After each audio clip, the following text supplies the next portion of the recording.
E aí, futuro calouro, beleza? Olha, nós somos o Calourologia e hoje a gente vai falar sobre indústrias e também máquinas térmicas. E eu vou te fazer uma pergunta. Qual é a primeira coisa que vem na sua cabeça quando você escuta a palavra máquina? Davi? Transformers. Vilela? Pô, aqui não tem máquina, não, aqui é raiz.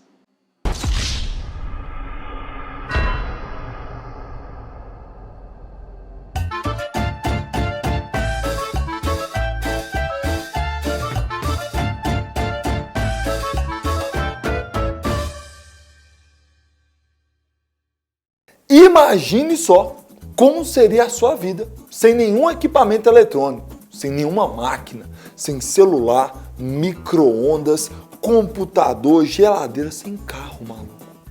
Ô Davi, e com certeza hoje as nossas vidas são muito dependentes de vários tipos de máquinas. E quando elas começaram a surgir, essas mudanças de hábito vieram junto com elas. A primeira revolução industrial foi exatamente isso, cara.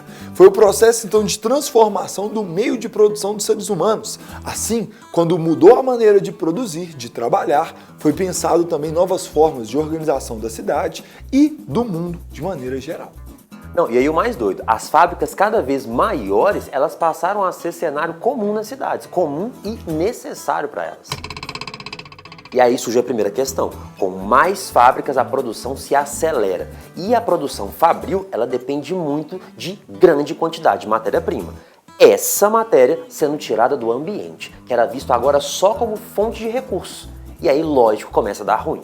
Porque se toda a produção era cada vez mais rápida, os impactos ambientais também começaram a se acelerar cada vez mais. Sendo assim, as fábricas, além da necessidade de terem próximas de si fontes de matéria-prima, elas precisavam também de fonte de trabalho, velho.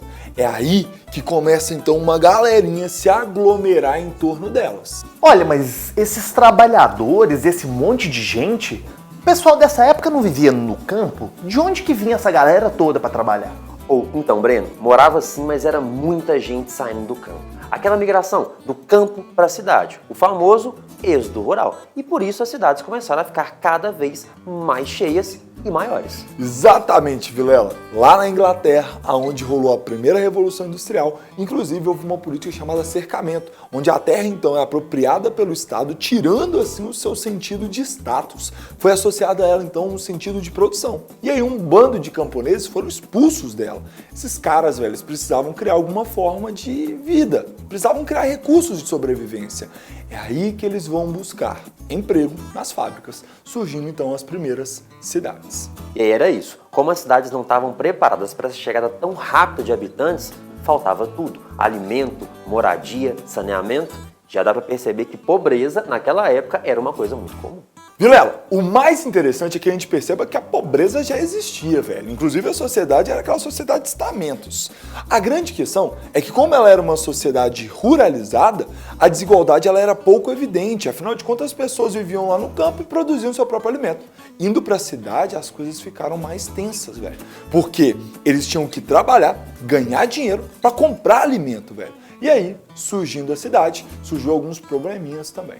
E uma coisa que mudou pra caramba também foram os hábitos de vida. Acordar cedo e voltar tarde pra casa era uma coisa muito comum. E o pessoal começou a perceber, principalmente aquelas famílias que vieram do campo com muitos filhos, que não dava pra manter essa estrutura por muito tempo.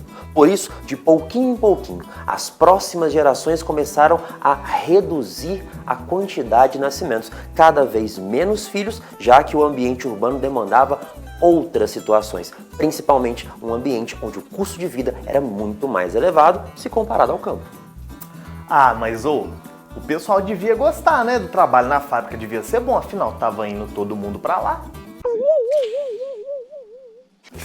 Ô, Breno, você tá viajando, velho. Trabalhar nessas fábricas era treta demais, cara. O ambiente era muito insalubre, faltava luz, era úmido, o índice de acidentes era elevadíssimo, até mesmo criancinha de 5 anos, cara, era empregada. O patrão era show, velho. Eles pagavam mixaria pras crianças e pra família era necessidade, senão a criança não comia. Ô, gente, uma loucura pensar nisso tudo que os meninos estão falando, né? Agora, futuro calouro, pensa comigo o calor que devia fazer dentro de uma fábrica dessas. Devia ser uma loucura. Quente, Breno? Quente por causa de quê, velho?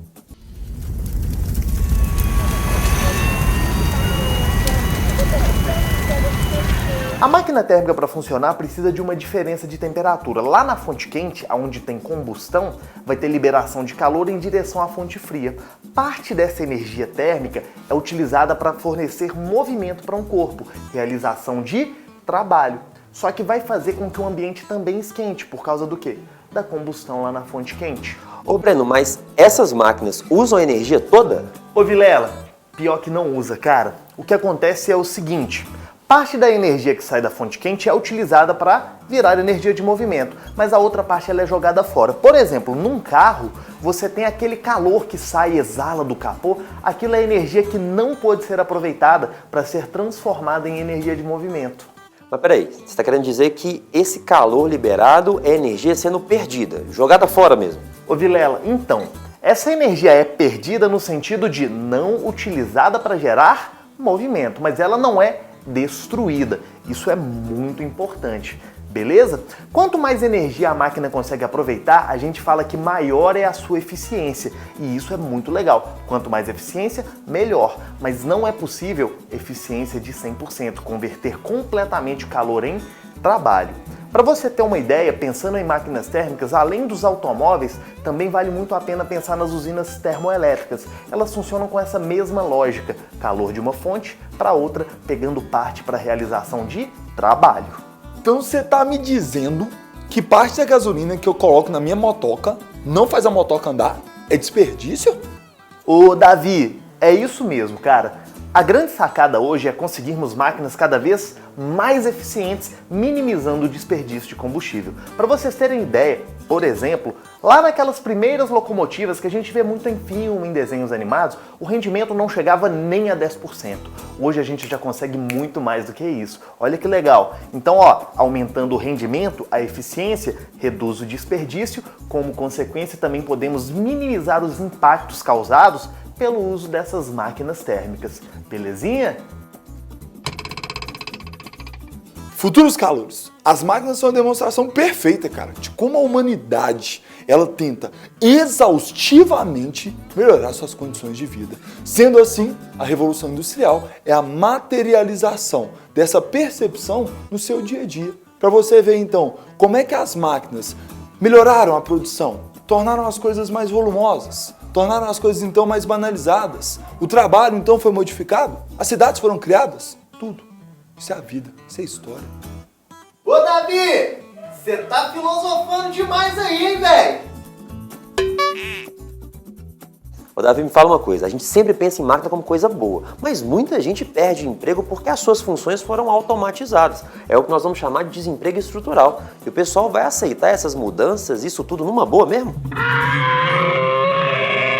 Ficou tenso demais. Inclusive, isso desencadeou em vários movimentos sociais. O mais famoso deles é o ludismo. Vocês conhecem? Ô Davi, eu acho que eu frago esses caras aí, velho. Eles eram tipo os black blocs da época, saíam quebrando tudo. Tipo os taxistas também, uns anos atrás aqui no Brasil, quando começou a rolar, Uber era uma quebradeira, uma loucura, era só dedada e gritaria, o pau torando o tempo inteiro. É isso mesmo, Breno. Os ludistas eram mais ou menos isso aí.